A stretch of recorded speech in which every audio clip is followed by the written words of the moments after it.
Je vais vous raconter une histoire. Cette histoire est votre histoire et la mienne.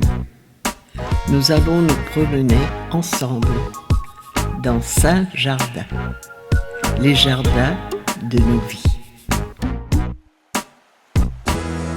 Voici le monde baigné de lumière, où la vie jaillit des eaux. Un monde planté à l'Orient, d'où vient le soleil levant.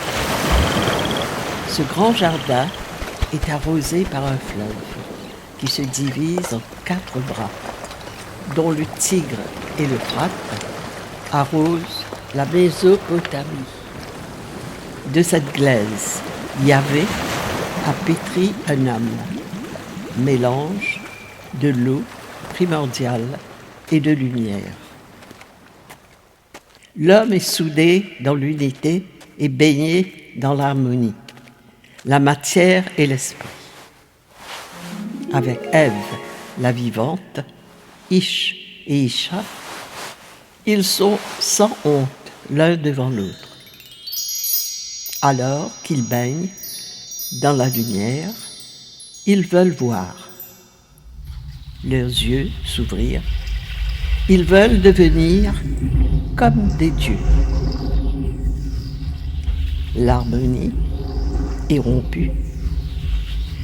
Ils vont commencer à patauger dans les eaux de la mort.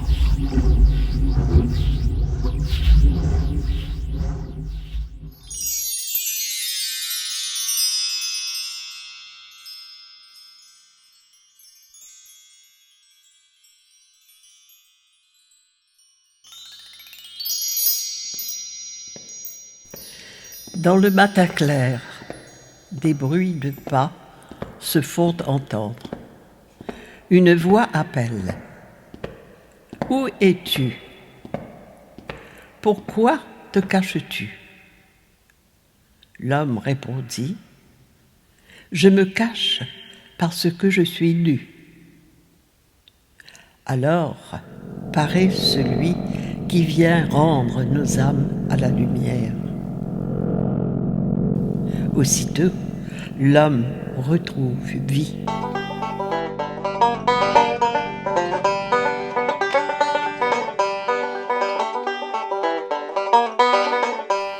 De ce jour de désobéissance a pointé l'espérance.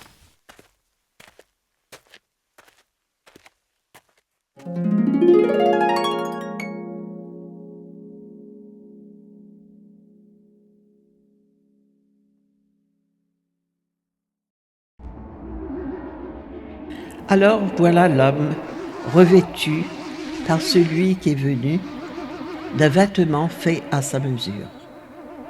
Va-t-il le garder ou va-t-il se laisser revêtir par la convoitise ? Celui qui est venu le délivrait de l'angoisse, de la peur, du froid. Celui-là, il ne s'en souvient plus. L'orgueil l'habille maintenant. Il se voit en conquérant. Il est capable de tout par sa propre force. L'ego a pris la place de l'humilité, de l'amour. L'homme s'est consciemment défait de son vêtement. Il est devenu irresponsable. Les valeurs n'existent plus. La vie de cet homme a perdu son sens. Il lui avait été demandé de faire prospérer.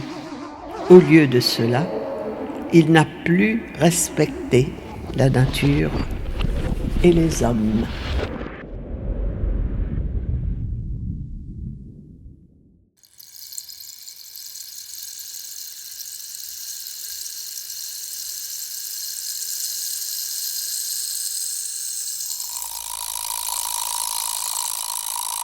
L'homme marche sur la route qui se déroule sous ses pieds. Sait-il où il va ? Écartant les obstacles qui lui barrent la route, il continue. Tout à coup, il s'arrête devant le sol jonché d'os. Une jambe, un bras, plus loin un crâne. C'est difficile d'avancer. Il s'assied, sa tête tourne. Il ne sait que penser. Pourquoi tant de malheur? Tout lui avait été donné pour bâtir et pas pour démolir. Et voilà ce que l'homme inflige à l'homme. Lui, pourtant, qui se croyait le maître du monde et de sa propre vie. Il crie sa douleur, sa déception. Il se rappelle le désir qui avait été déposé au fond de son cœur, désir de vie. Et il se met à murmurer, comme un cerf altéré. Cherche l'eau vive, ainsi mon âme te cherche, ô toi, Yahvé.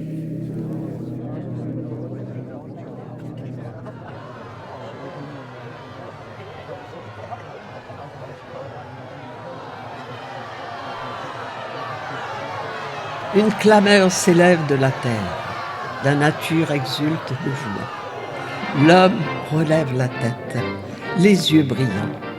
Devant lui défile un cortège, musique en tête.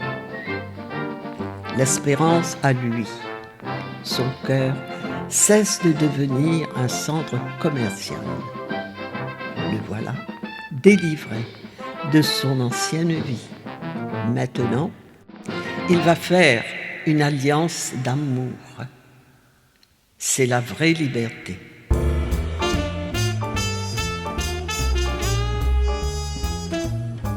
Il sait qu'il est aimé. Yahvé tient toujours ses promesses.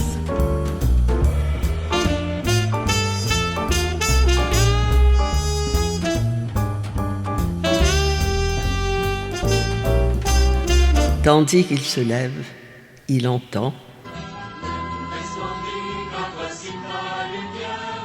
et sur toi la gloire du Seigneur. Debout resplendit car voici ta lumière, et sur toi la gloire du Seigneur. Lève les yeux et regarde au loin, que ton cœur tressaille dans les glaces. Voici tes fils qui reviennent vers toi, et tes filles portées sur la roche.